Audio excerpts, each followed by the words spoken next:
So up next, we have the Lewis Central Titans, 10-2 last year, Class 4A state semifinalists, fourth straight trip to the Dome, I think sixth in the last 7 years. Joined today by head coach Justin Camrad, the kind of do-it-all wide receiver, defensive back, kicker, and punter Jimmy Scott, Leo Tatum, and Paxton Blandry, Coach, we'll start with you, just kind of an opening statement about this team, expectations going into the season, all that. Obviously for us, exciting time just to be back at football with these guys and being able to finally get together. The beauty of us at Lewis Central, a lot of our guys are multi-sport athletes and they compete in a lot of different things, and to finally be able to really get back to football and be able to get back on the field after last year's ending, we're excited about. We definitely had a tremendous offseason, a lot of different changes with our guys and what we've been doing within the weight room and out on the field and getting these guys prepared for this season. So have done a really good job. We're about 105 guys within our program right now. That's our freshmen through seniors, which is about where we've typically been. We got a really big mix of young and old guys that are going to be competing for jobs at the varsity level this year.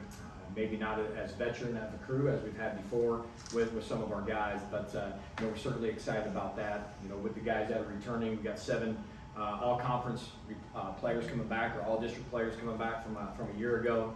And then we have 4 all-staters, including these 3 up here, and then a couple other guys who were all-state players with Kyler McNeil, actually 5, Kyler McNeil and Ray Doss. We have 5 returning all-state players in some capacity returning for us. And so a lot of veteran football players, but we got some young guys, some sophomores that we're excited about, some of our juniors that are really mixing in there well and competing for spots for us.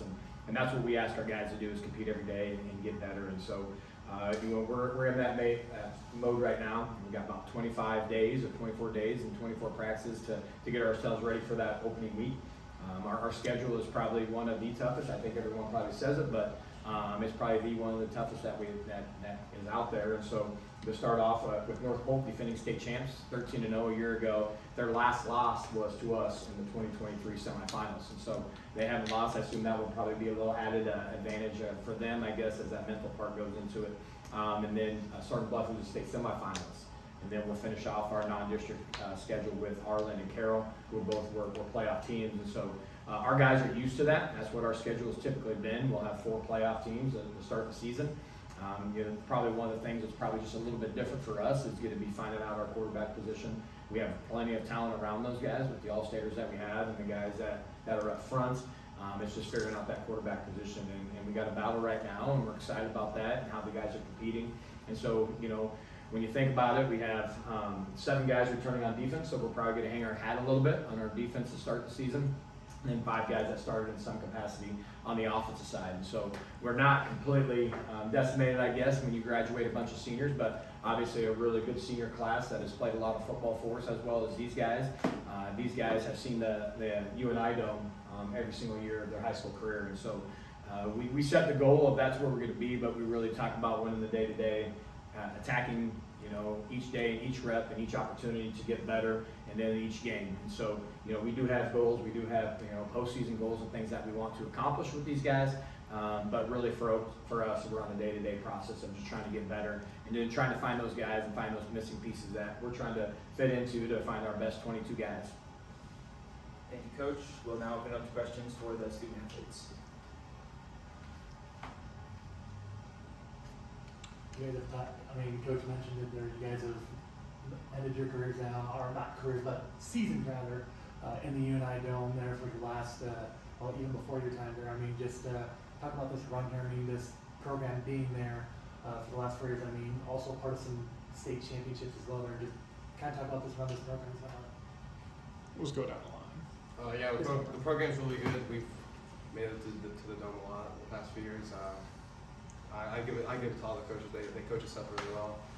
Every year we typically lose a lot of seniors, but every year I think a bunch of guys keep stepping in, and I think that's what really helps us get back to the Dome. And we always want to get our goal of winning that state title. I'd say a lot of it is hard work. Our guys put in the work, and as he said, we lose seniors, and we always come back great. So we've been a team to compete and make the playoffs and been able to get to that position. So it's just hard work and dedication. So I think a big thing for us is that we're good at continuing the tradition. Right, freshman year, I got to see them win the state title. Then they, like we keep making it to the dome. That just motivates you as an underclassman to work hard, be that team that makes it back to the dome. Continues the tradition. As Coach mentioned, I mean, taking on a defending state champ, I mean, right off the bat there, I mean, a battle of the two most recent Class 4A champions on one field there. I mean, just talk about getting that opportunity to test yourself against, I mean, you can't get better competition than the defending champ.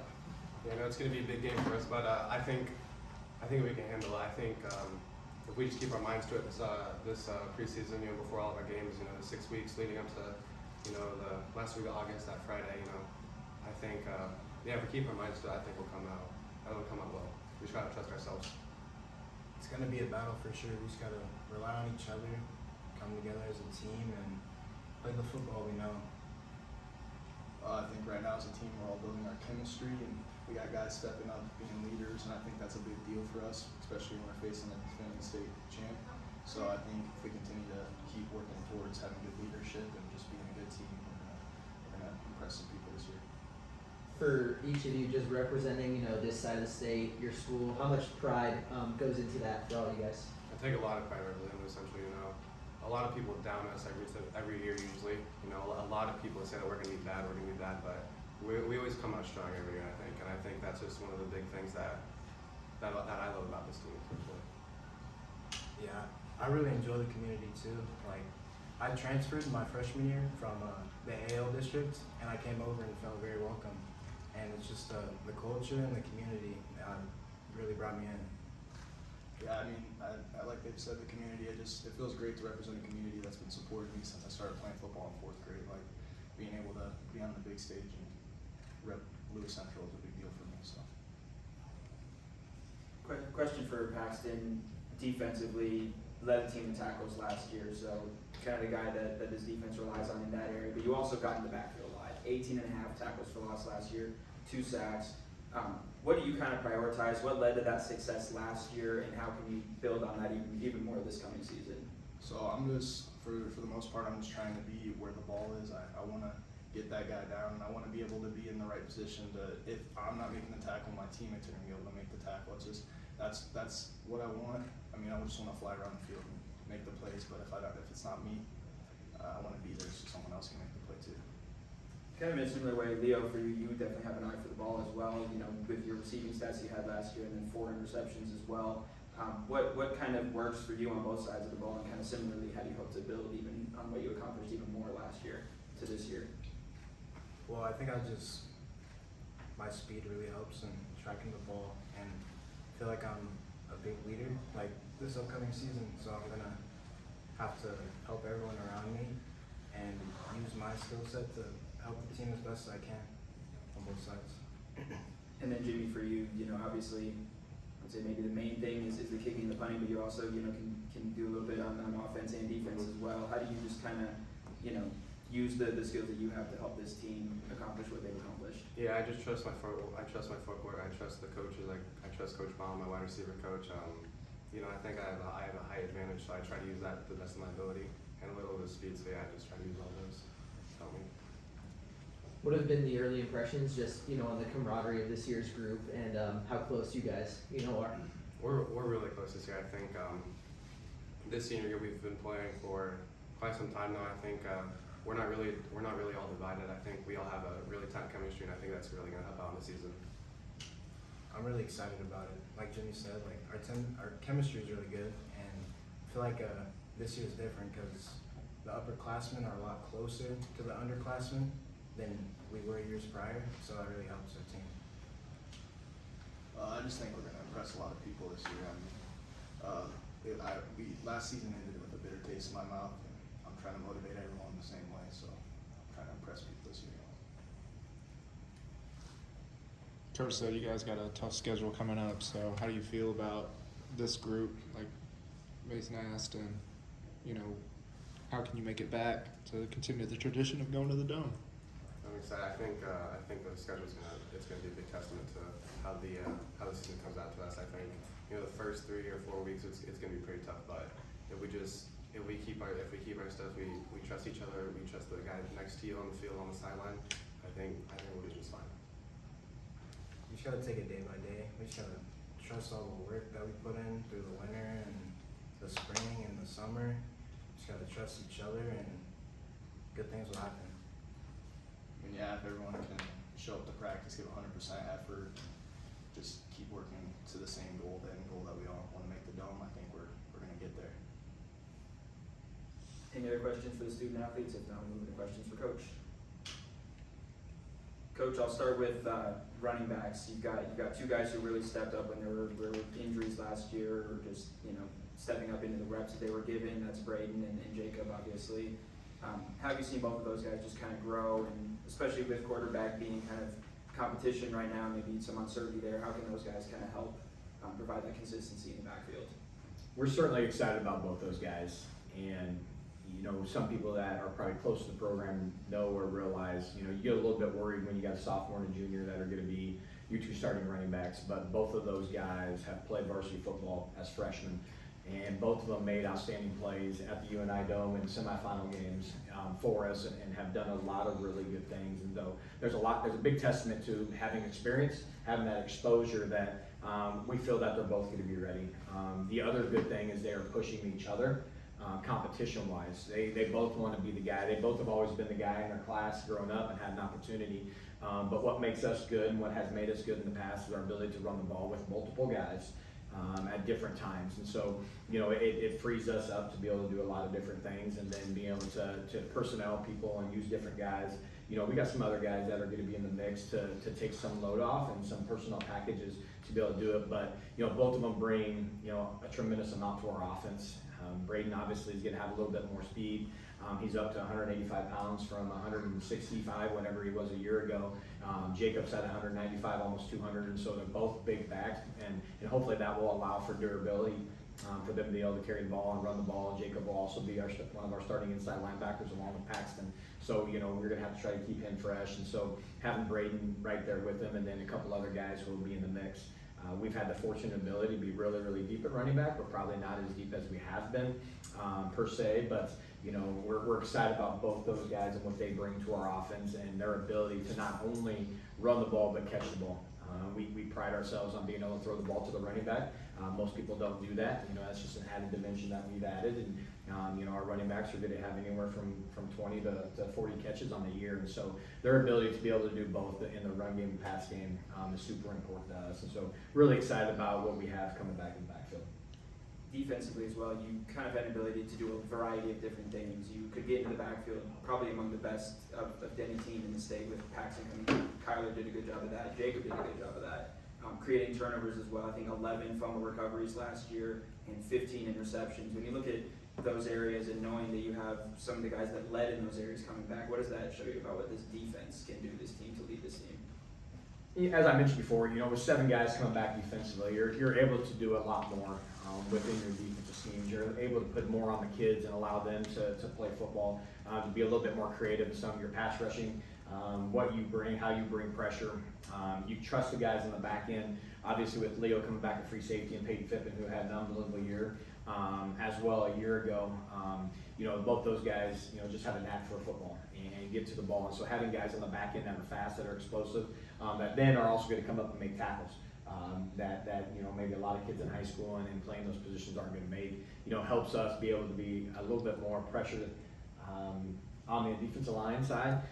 But our fortunate ability too is that we rotate typically about 8 guys on the defensive line every single year. We try to find 8 guys that can sort of do that, because some of those defensive guys are going to play on the offensive line as well. And so, we return 3 guys up front that played a lot, and then probably 4 or 5 guys that played in some capacity. And so we're not really throwing out a whole bunch of new guys into the defense, but it allows us to be able to mix and match guys, especially early on here in camp. Our goal is to probably limit those guys that have a lot of snaps on them and try to get some of those younger guys up to speed with what we're trying to do.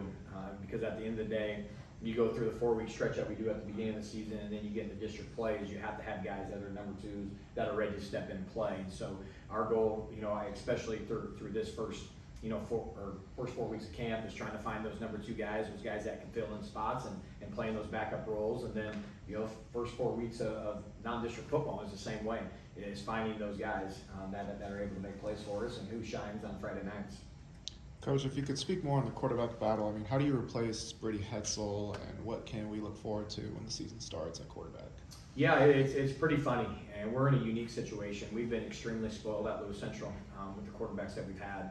The last 4 quarterbacks that we've had have all been multi-year starters that have all been all-state players, and 3 of the 4 were Division I quarterbacks. And so we've been really, really spoiled over the last couple of years. And so, we're in a situation where we have a senior in Brody Chubb who's been in the program. He's been here since 8th grade and has been in the program. He understands what's going on. He understands our signals, our cadences, our snap counts. He knows these guys that are playing receiver. He has that added advantage over a lot of guys. And then we have a junior, Braden Dahlheim, who is super athletic, who's fast, who can run the football, does an unbelievable job with his feet, great in the pocket. So he brings another added dimension to that. And then we got 2 sophomores that are probably really, really good. They're just a little green behind the ears. They got to pick up on what's going on. The game's a little bit faster for them right now, but both super talented. And so, it's tough to get 4 guys reps, and there's no way for us to be able to do that. So we've sort of dwindled it down through our summer work to those top 2 guys right now with Braden and Brody, and bring those other guys along as we get going. But, we're looking for a guy that can be a facilitator. And we talked about the running backs and what we got there, and then we got Leo here and Jimmy at wide receiver, and then bring back Peyton Thippen. We got 3 senior receivers that have a tremendous amount of stats on the year that do a lot of great things, and then we got some underclassmen that are super phenomenal that do a lot of stuff. So we just need a guy that can facilitate it, don't turn the ball over, be a leader back there. Get those other 10 guys lined up correctly and know where they're going to be. And so, we put a lot of plate on our quarterbacks. And so, as we get through camp, the great thing is, just like our running back position, is they're pushing themselves, and they know what the goal is to be the guy. And it's not foreign to us to play 2 quarterbacks. It's been quite a few years. It's been back when Max Duggan was a freshman, and we had a senior quarterback that we played 2 quarterbacks at that time. So it's not foreign to us. It's not ideal. But we're going to put the best guy out there that's going to give the other 10 guys on the field a chance to make plays and score and do that kind of stuff. And if it takes 2 guys to get the job done, we'll do that. But we'll see how these next 3 weeks shake out, and we're excited about it. But I think with all of it, when we talk about the new guys and the young guys and these guys, it's all just development of our program and our kids. Some of these guys, you would have said as a freshman, would never be in the position that they are, and they're phenomenal, and they're doing a great job. And that's just a tribute to their buy-in and what they've done along every single year, postseason, off-season, and that kind of stuff to put them in position to be able to make plays. And so when we have competition, that's the greatest thing, is because they've worked their tails off to do it. What would you say people should know about who this year's version of Lewis Central football is going to be?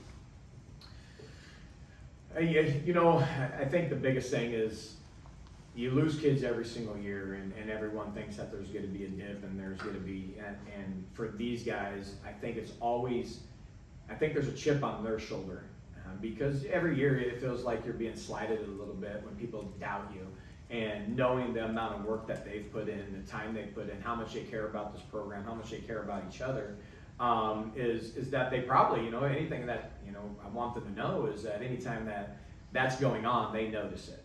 And that's just added motivation to them.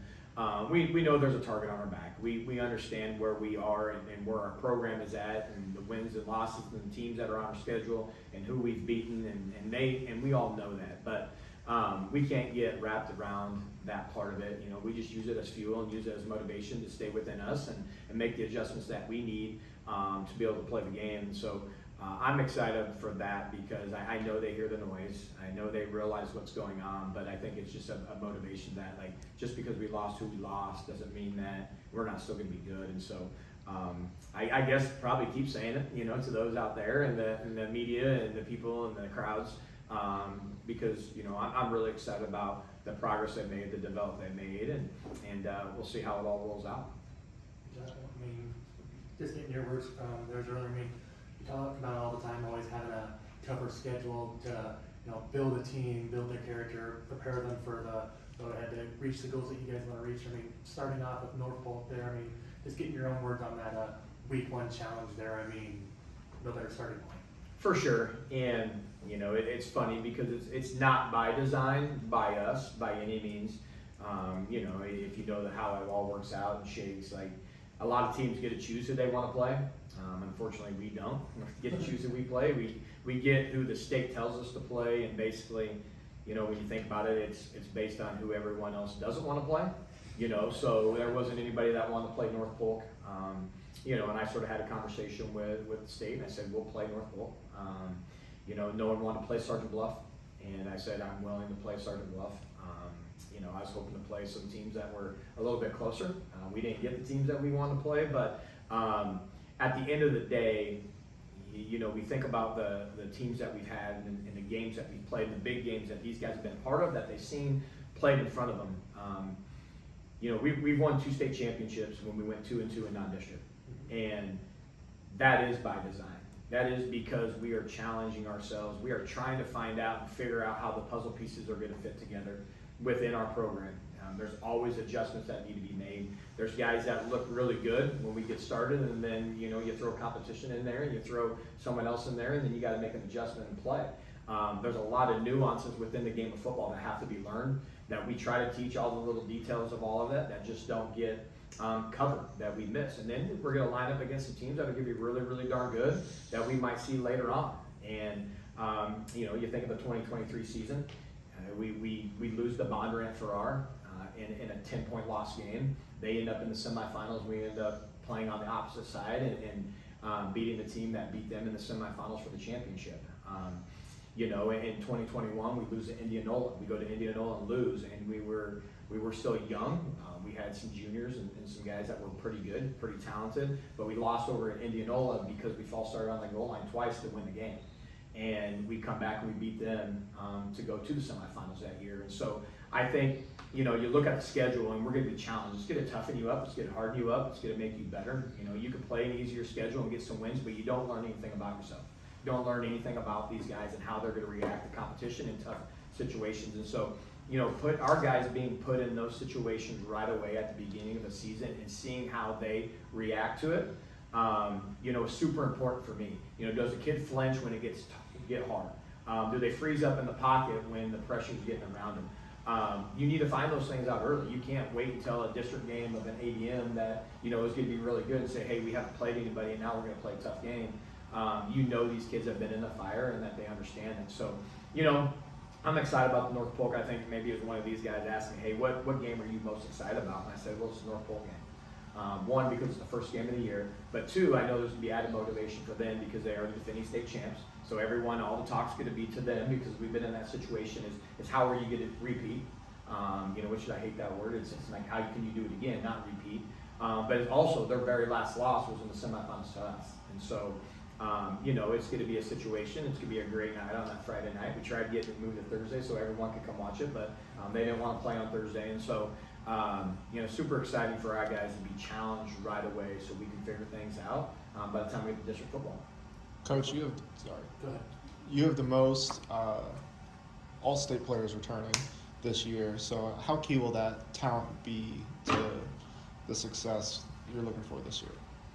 Well, you know, talent is great to have, and having all-state players return is super important. But those accolades alone aren't just because of them. Those are team accolades as well, and I think each one of these guys would probably attribute that to that. You know, Paxton's not an all-state linebacker if he doesn't have a guy playing linebacker next to him that was really darn good as well. Leo's not an all-state receiver if he doesn't have a quarterback that's throwing the ball to him and making plays. And Jimmy's not an all-state kicker if we don't score a lot of points and he doesn't get to kick the ball a lot. So I think they would all probably say it's a team effort. You know, and so on paper it looks good. You got some really good players, but it's how do we fit those other pieces around those guys and how we put it together is going to be what's most important. Because you know, obviously, you know, you got these guys, and then, you know, you talk about Kyler McNeil at defensive tackle and offensive line, and Braden Doss, who's a returner, who will be our, you know, more likely one of our starting running backs, and maybe playing some defense. And how do we fit the other pieces around it so that they can excel, but also how do they allow other people to excel? Because the focus will be on those guys. You know, with a guy like Leo, you know, he'll get attention on, but the problem is that there's a guy on the other side of the field that had 54 catches and led us in catches in receiving yards on the other side. So how do you defend that? And so for us, it's great when you look at paper, you got some good players, but It's how can we develop the team as a whole so that we are playing as one team and not just playing as a bunch of great individual football players. Got time for probably one or two more questions here. Obviously, we talked about the quarterback race here. I mean, that being maybe not a question mark, but a point of interest here. I mean, just you talked about what you're looking for. I mean, just whoever wins the position. I mean, knowing that you got the back three to do with Braden, Jacob, and obviously receivers like Leo and Jimmy here, as well as Peyton. I mean, just having those weapons around them there. I mean, just does that kind of help? Mold like more so what you're looking for on that position. It does, and it might change what we are. It might change our identity a little bit. But what we don't want to do is hamper one part of our offense with that position, right? We have the ability with Brady to stretch the field vertically, and every one of our receivers fed off that ability to be able to stretch the ball vertically down the field, make big plays. We knew the ball was going to get there. He was throwing it 50, 60 yards. Like, they were running underneath the ball for touchdowns, and they could run with the ball after that. And so we don't want to hamper that ability. So which guy gives us the best for the verticals game is big to us. But also, what guy gives us an added dimension within the run game. What guy can take the load off of Braden and Jacob and take the attention away that now we become three-dimensional. We got a quarterback run game, we got a running back run game, and then we got the ability for our receivers to stretch the field, both vertically and horizontally. And so, obviously that's one piece is like who gives us the best option in all three phases. And that's what we're trying to figure out offensively for our guys, as well as that leadership ability. Like who brings that to us, who brings a calming effect, who knows what's going on. It's good to be athletic and be able to make plays, but do you know why and the how of what you're doing to be able to do that? So, the biggest thing, the biggest takeaway is we cannot, from that position, we cannot turn the ball over. We cannot lose yards at that position. That is a huge emphasis. So the guy that really takes care of the ball and puts us in great positions is also going to give themselves an upper hand on what we're trying to do offensively. Okay, I think that's all the time we have for today. Thank you, Lewis Central, for being here. Thank you. Appreciate it. Thank you, guys.